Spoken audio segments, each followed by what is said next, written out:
नमस्कार, आप देख रहे हैं आरएडी न्यूज़। मैं हूं योगेश चक्रवर्ती। ओडिशा के बालेश्वर में हुई रेल दुर्घटना के बाद बीजेपी की आईटी सेल और केंद्र सरकार की ओर से एक कॉन्स्पिरेसी थ्योरी पेश की जा रही है। खास करके सोशल मीडिया पर इसे बहुत ही प्रसारित किया जा रहा है।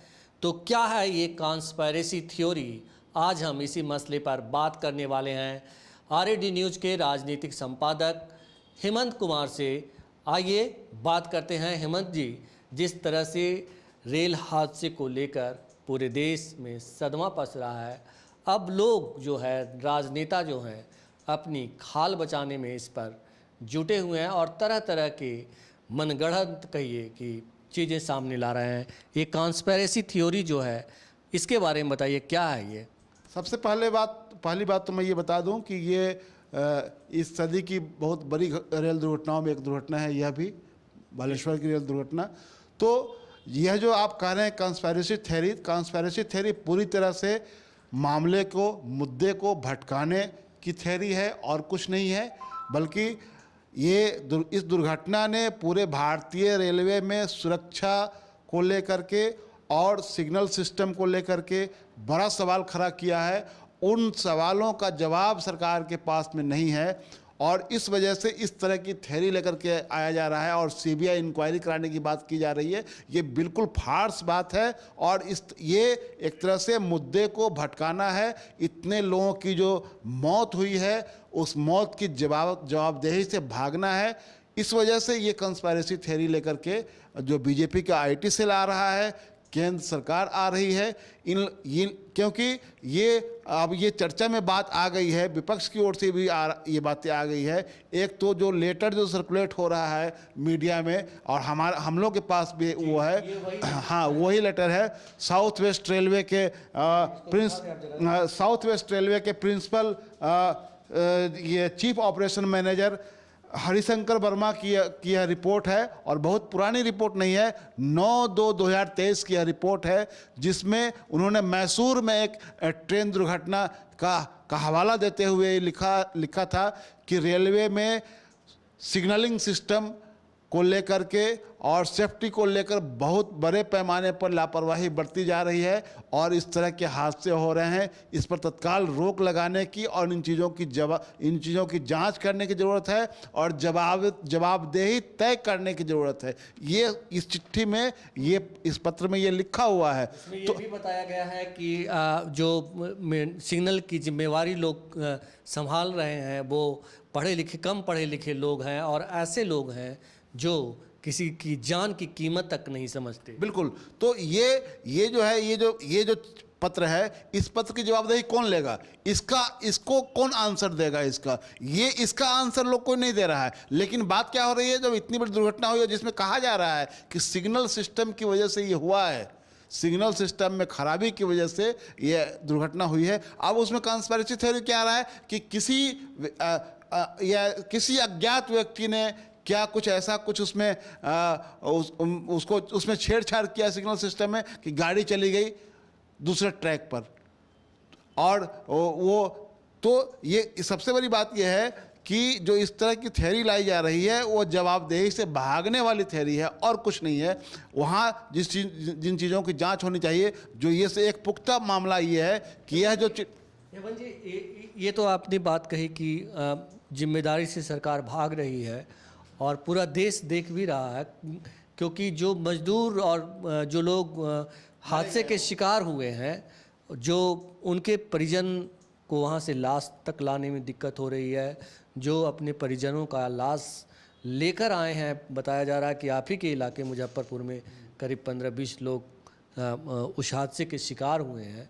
उन्हें, जैसा कि प्रधानमंत्री और रेल मंत्री ने घोषणा की कि 10 लाख रुपये मिलेंगे, मुआवजा मिलेगा, बताया जा रहा है कि उन्हें चवन्नी तक नहीं मिले।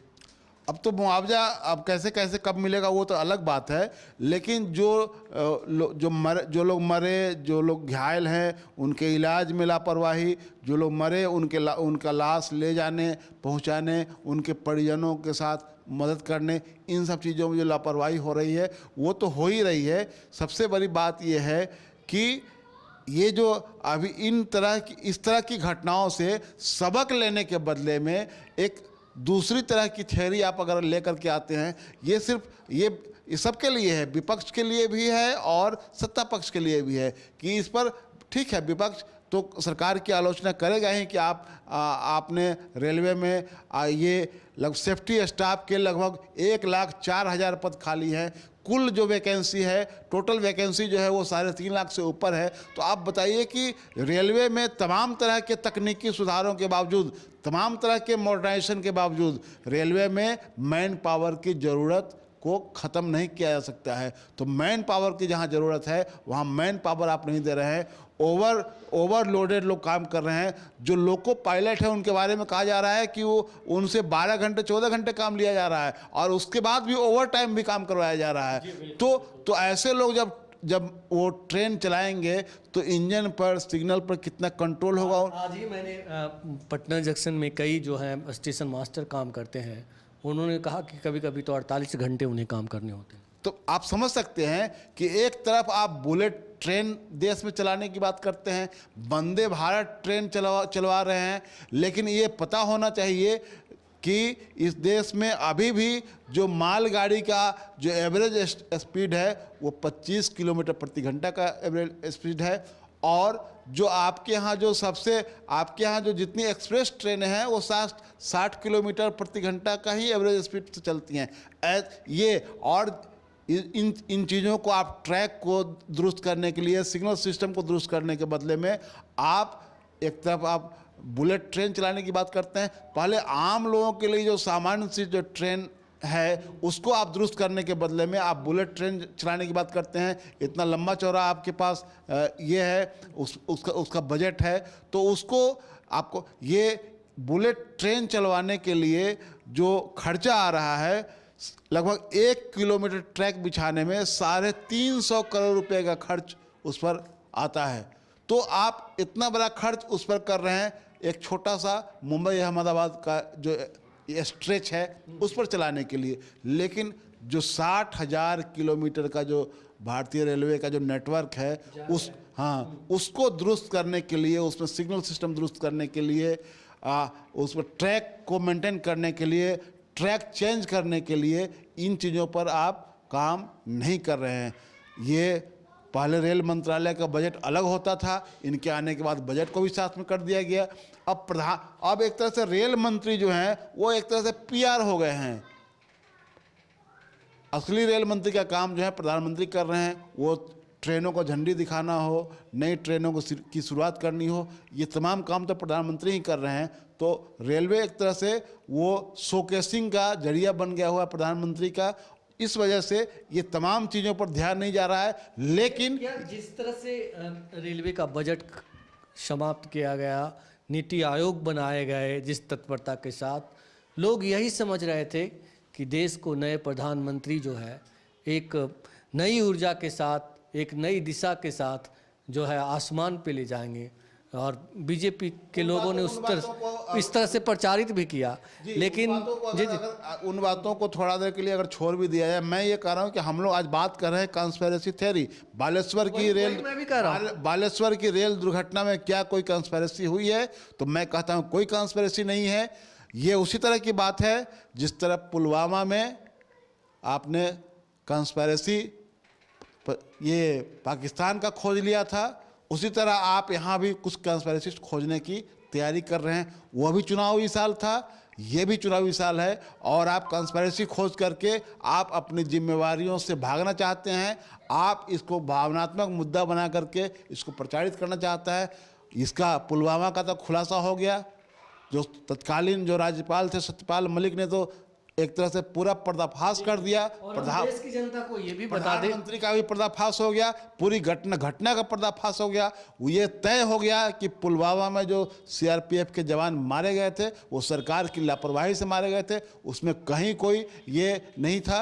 उसमें कंस्पिरेसी थ्योरी जो आई वो सरकार की लापरवाही ज़्यादा उसमें सामने आई, और आपने आतंकवादियों को एक तरह से आने का मौका दिया कि वो आए और अपना काम करके निकल जाएं। हाँ, तो उसी तरह आप, लेकिन दूसरी तरफ जब बालेश्वर में इतनी बड़ी रेल दुर्घटना हुई है तो आप जवाबदेही लेने के बदले में, इन सवालों का जवाब देने के बदले में जो आपके अधिकारी सवाल उठा रहे हैं कि रेलवे में सिग्नलिंग सिस्टम बहुत ही फॉल्टी है, बहुत ही गड़बड़ है और उसमें उसको दुरुस्त किया जाए, तो ट्रैक मेंटेनेंस, सेफ्टी स्टाफ, इन तमाम सवालों को आप दरकिनार करके एक कॉन्स्पिरेसी थ्योरी लेकर के आ रहे हैं। जी, इतना ही नहीं बताया जा रहा है कि रेल दुर्घटना, इतनी बड़ी रेल दुर्घटना हुई और इस हादसे के बाद जो है सरकार अपनी नाक बचाने के लिए बहुत सारी सबों को बताया जा रहा है कि एयरलिफ्ट किया गया। मृतकों की संख्या कितनी है, असली आंकड़े जो है वो तक छिपाए जा रहे हैं। तो ये तमाम तरह की चीज़ें हैं जो एक तरह से कहें कि गोदी मीडिया के लोग सामने आने नहीं देते।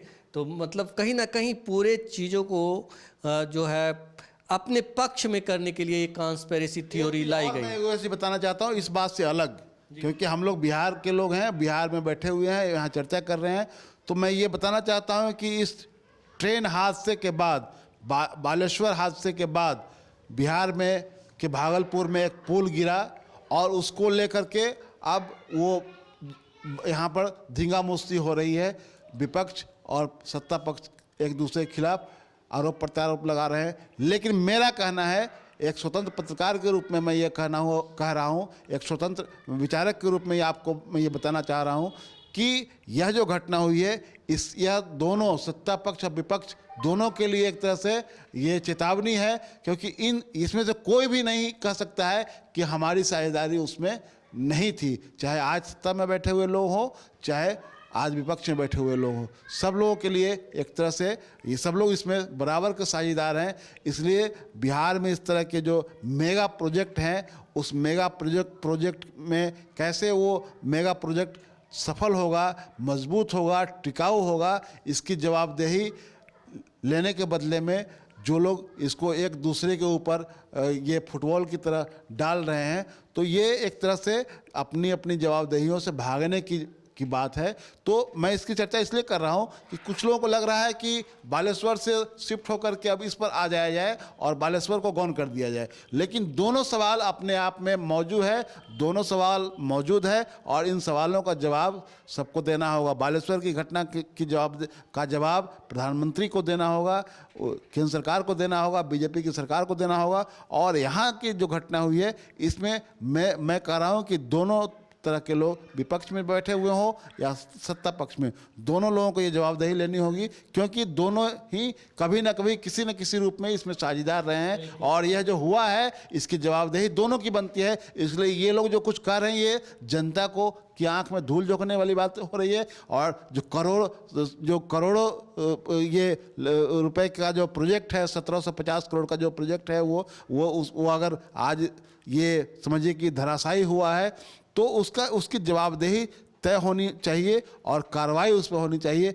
अन्यथा इस तरह के जो मेगा प्रोजेक्ट बन रहे हैं, तो अब पता चलेगा कि बनकर तैयार हो गया, जिस दिन उद्घाटन हुआ उस दिन, उसमें उद्घाटन के दिन ही वो चला गया रसातल में। तो ऐसी घटनाएं न हो, इसको रोकने के लिए तो कदम उठाने ही पड़ेंगे। और इस तरह की बयानबाजी से कुछ नहीं होने वाला है, बल्कि ये एक तरह से अपनी जिम्मेवारियों से भागने की बात है। बिल्कुल, क्योंकि दोनों ही सरकारें, या यूँ कहें कि दोनों ही सत्ता पक्ष और विपक्ष इस मामले में इसलिए बराबरी का भागीदारी है, क्योंकि दोनों ने ही सरकारें चलाई और दोनों के शासनकाल में निर्माण हुआ है।